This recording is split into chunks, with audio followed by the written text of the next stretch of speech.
Activity 22 is called Punctuating Sentences because we want to make sure that in writing you do the right thing with punctuation. Sometimes we use a period, and sometimes we use a comma, and sometimes we use a question mark. Let's take a look at some statements. So we will look especially at when to use a comma and when to use a period. So we want to use a period at the end of a sentence. And sometimes our sentences have two clauses, and we don't want to connect two clauses with a comma in English. We only want to put a period between two sentences. Let's look at the examples. How many examples do we have on page 147? 3. We have 3 examples on page 147. And you can see there's a box on the right. And the box either has an X or it has a check. Which one is a good one? The one with X or the one with check? Check. If it has a check, it's good. It's correct.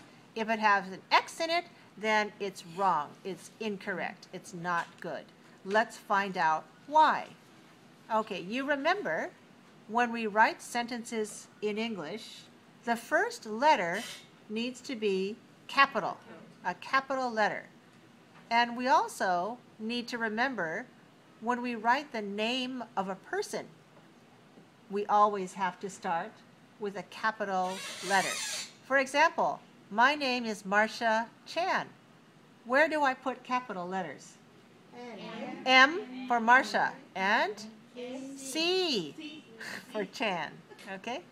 That's how I spell my name. Maybe you spell it differently, but that's how I spell M. Capital M for Marcia. Capital M-A-R-S-H-A. And then capital C-H-A-N. So this person's name is Chris. And Chris is spelled with a capital C because it's the name of the child. And it says, the first sentence says, Chris wakes up at about 8 o'clock in the morning. He doesn't get up early, period. Good idea, but bad writing. So we have to put an X there. Why? Because that should be 2 sentences. Let's look at the second one.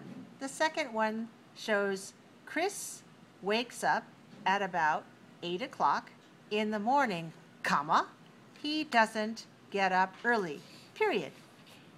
Oh, that one has X also. Why does that one have X? Because there's a comma in between 2 sentences. In English, that's not good writing.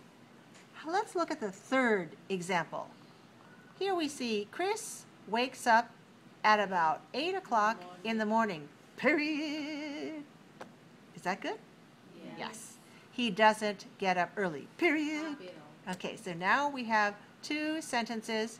Each sentence has a period at the end. So we have Chris wakes up at about 8 o'clock in the morning, period. He doesn't get up early, period. And then, check, that one is correct. In this exercise, you have a lot of sentences, and if the punctuation is correct, you put a check mark. But if the punctuation is incorrect, you put an X. So let's take a look and find out which ones are correct and incorrect. But this time, I'll give you a partner first, and you guys can discuss it. How about that?